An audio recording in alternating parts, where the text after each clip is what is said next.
Hi, and welcome to Raising Tiny Humans in a Tiny House. My name is Christy, and if you're new to our channel, please hit the subscribe button for future videos. Today's video is going to be about tiny house beds, where to sleep and where your little ones could sleep, along with a variety of different pictures at the end of the video to give you some ideas. I'm also going to discuss why we chose our particular bedroom styles, and things that you should consider while you're planning your tiny house for your own bedroom. So stay tuned if you're interested in tiny house bedrooms and tiny house beds.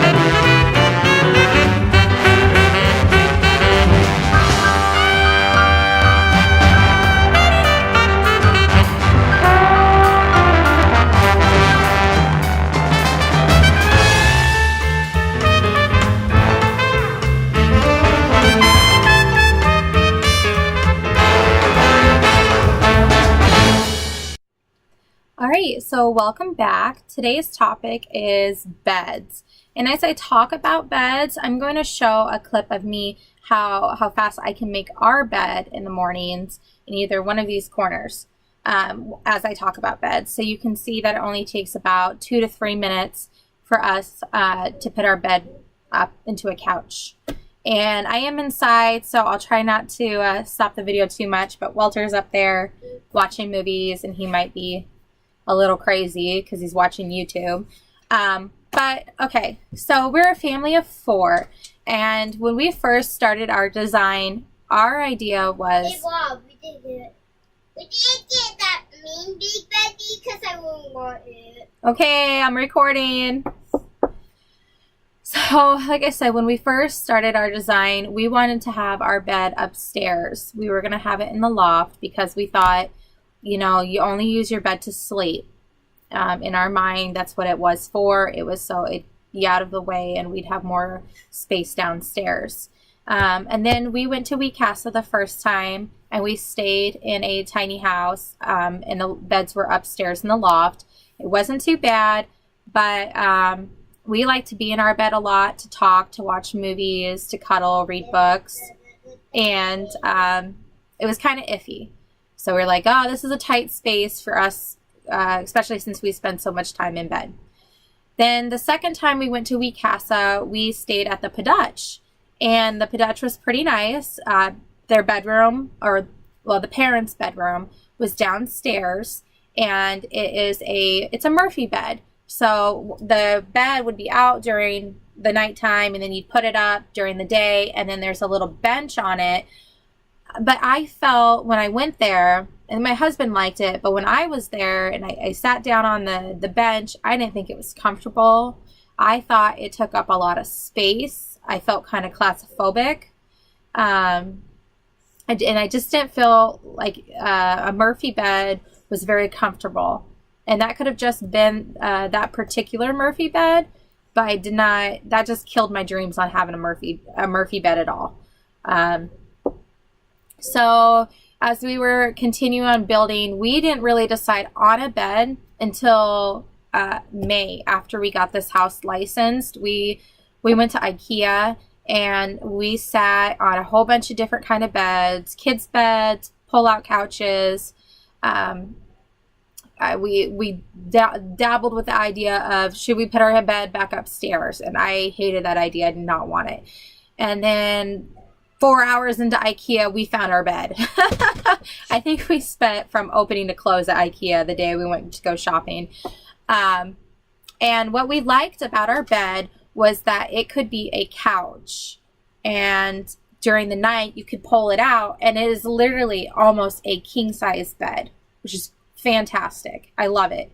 And underneath of it has storage. So you can put anything you want, like extra blankets or pillows or your clothes underneath there. in which that's what I use. I use one of my drawers for the kids' clothes. It's very small, but we also switch our clothes out every season. They donate our clothes and I buy them new clothes. So that's what we ended up with. And it was pretty cheap. IKEA beds are very cheap.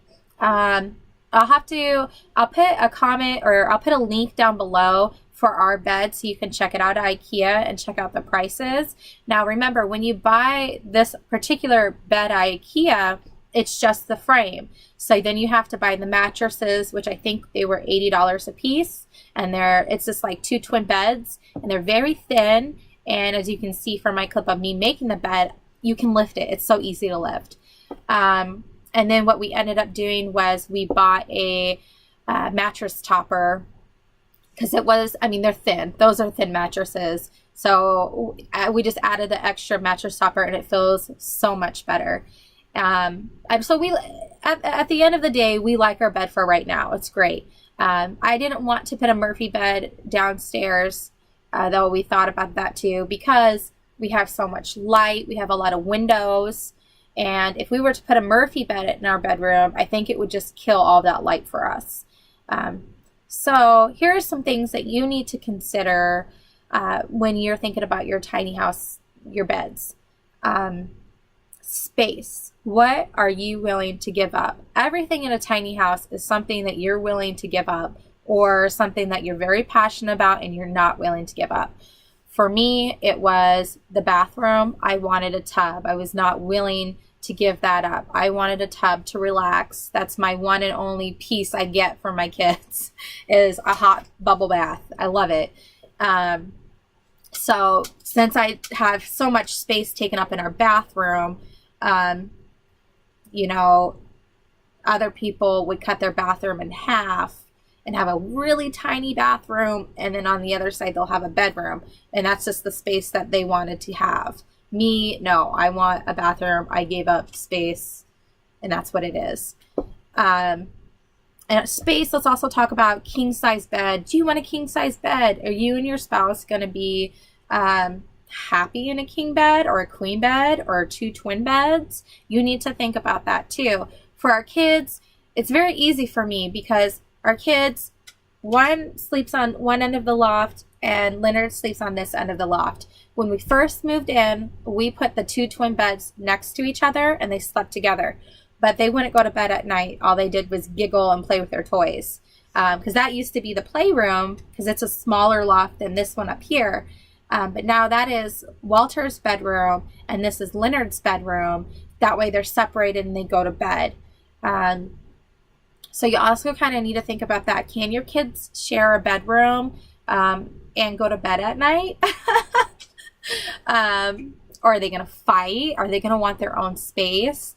I think it ended up working pretty cool. It worked out really good because they have this catwalk that connects the room together. And so their loft, their bedrooms upstairs is just like a whole imagine world. Because they have the windows, they can look outside. They line up their choo-choo trains, their cars up on the loft. And that's my sister. She's calling me right now. Just ignore it, Walter. I'll show you.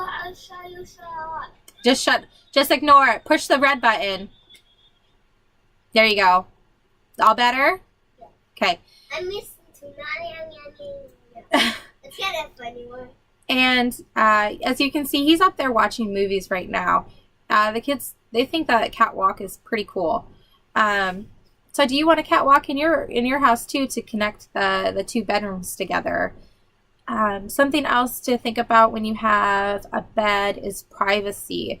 As you can see, I don't have much privacy in our bedroom right now. The only privacy I have is my projector screen that comes down below me, and it's paper thin. It's a screen. And my kids, they don't have any walls upstairs, so everything is very open. But my kids are only 5 and 6. Privacy is not too big of a concern for me right now. Obviously, in the next year, maybe 2, I hope not, we need to talk about like having a wall in our bedroom or door or something for privacy. And also the kids really need like something safety along this catwalk so they don't fall off the loft They haven't See, Mommy, fall off yet, but I'm concerned about it. What? when you get, it's fun. Hey, I'm working right now, babe. It's a cat. I'm recording. It's a meow meow meow. Okay. Going back to privacy. So is your kids babies? If they're babies, they're toddlers. I mean, you don't really need to worry about privacy right now. If they're teenagers, you're really going to need to consider your kids probably are going to want their own space, their own bedroom. And another thing, let's also talk about storage. What is going to be in that bedroom? A lot of people, you know, your typical big house is where you store your clothes. It's your closets. So are you going to be able to store your clothes in your bedroom? If you look at some of the pictures I put at the end, you'll see that a lot of people put their beds up in the lofts with their clothes. Okay, so not only do you have to go upstairs to go to bed, you also have to bring your clothes downstairs, because I know you're not trying to get dressed upstairs in a loft. And if you do, that's crazy. I would not want to do that every single day, is get dressed upstairs. So I'm imagining that you go upstairs, you get your clothes, and you carry them back down upstairs, and you get dressed in your bathroom. So is your bathroom small? Is your bathroom big? Can you actually get dressed in there? That's something else to consider. Another thing to consider is how easy is it to make your bed? How easy is it to pull off your sheets and wash them? Because there's a couple videos on YouTube where you see people where they make their bed and they pull the sheets off and they wash it. They show you how much time or effort it takes to do that. Me personally, I just get irritated. That's why I like my bed downstairs, though I do have to do it for the boys upstairs. I have to go up there and take their sheets down. But their sheets are, I don't know, they're pretty easy. They're twin size beds. So it's pretty easy to rip off and put on for us. So think about how easy it is to make your bed. Think about hitting your head on the loft, you know, when you go up there to do that. And also, is your bedroom your entertainment? A lot of people, a lot of families, they like to chill in their bed and watch movies together. So in your bedroom, either upstairs or downstairs, where are you going to put your entertainment? Are you going to attach it to a wall so it can pull out? Are you going to have a projector screen that comes down? Those are some things to think about. And another thing I want to talk about is, are you okay with other people sitting on your bed? So if your bedroom is downstairs, like our bed is, you have to be okay with other people sitting on it.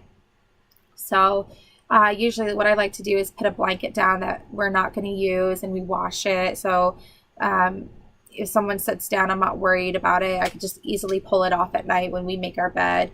Of course, I would like something different than just a quilt, but for right now, it's making do.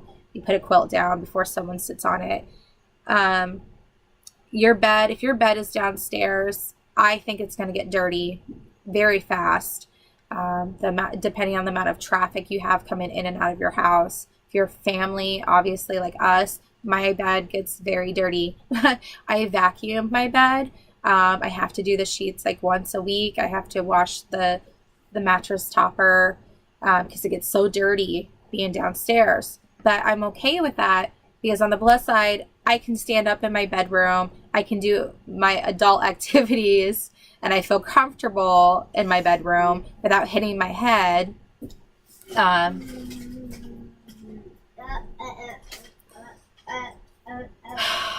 Like I said, think about privacy in a tiny house, because it is possible. You need to think about privacy. Can you say hi? I made help, Mama. What do you want? I made you a change to ball bendies. Bendy what? Bendy, an English name. And I just want my friends to see you. No, Walter. It's more for us. No. I just want them to see it for you. No. You got me. Go upstairs. I'm recording right now. You're interrupting. Okay, go on upstairs. Okay. So we talked about your bedroom downstairs is going to be really dirty because you have a lot of traffic coming in and out. Upstairs, not that many people actually go into our lofts. The kids have a lot of friends, and they like to go upstairs in the lofts. And I don't like it, but I mean, they have to have friends, so I make them clean and vacuum their bedroom. So I am going to post a couple pictures at the end of when I'm done talking of different ideas to look at and to think of. As always, I always suggest people to check out Tiny House People on Facebook. They have a lot of wonderful people and a lot of wonderful ideas that you can see. Pinterest, YouTube, there's tons of videos. But not too many people showing how to make the bed and what it actually looks like in real life. I mean, you see pictures of tiny houses in their bedrooms with absolutely nothing in it, and you think, wow, I could live in that. I can sleep upstairs in a loft. It looks so spacious. But imagine all of your things in there, like all of your clothes, your shoes, your entertainment stuff, anything that you have in your bedroom right now. Imagine that in your bedroom in a tiny house. Okay, it gets cramped. So what else do I want to talk about before I say goodbye? What I would suggest is going to a tiny house and sleeping in it for a night or two, trying different tiny house ideas like we did. We slept in the loft. We slept in a Murphy bed to see if we liked it. We went to IKEA. I also went to Homemakers by myself to go check out beds at our furniture store in Des Moines, and I didn't find anything I liked. But you just need to go and try things out, measure it out, and measure it in your tiny house. You can have these ideas before you build your tiny house as a set plan, but once your tiny house is done, that's probably when you're going to make adjustments to your bed and say, hey, that's not going to work, or this measures out wrong. And remember, like, depending on what kind of tiny house you do, ours is only 7 feet wide. I mean, our trailer's 8, but by the time you have the walls and the insulation, you got to minus that. So then you have very little space in between the walls on the sides, like if you want a king size bed. Obviously, if a queen size, or if you fold it down to a twin, you'll have more space. But that's just something you have to think about, space. So I hope you enjoyed this video. Sorry about all the kids in the background. I just wanted to make sure I got this video out today to talk about beds. Down below, I'm going to post links of things of like Macy Miller. Her pictures are at the end of this video. I posted a link to her website. Her kids' bedroom's awesome. WeCasa, check out WeCasa and the different ideas for beds. Put that link down below. And then I'm going to put IKEA down there. I'm going to put my bed down there, how much it cost for our particular IKEA bed. And if you guys have any comments about it, comment below and I'll try to answer it, okay? All right, thanks guys.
So thank you for watching today's video, and if you liked it, please give us a thumbs up.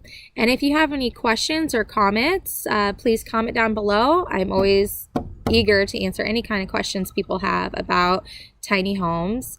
And in our future episodes, in about a week, we're going to go to Wee-Casa and do an episode there and talk about why it's important to stay in a tiny house, or at least go see one before you and your family make the decision to live in one. So subscribe to our channel so you can see and check out that video. Have a good day.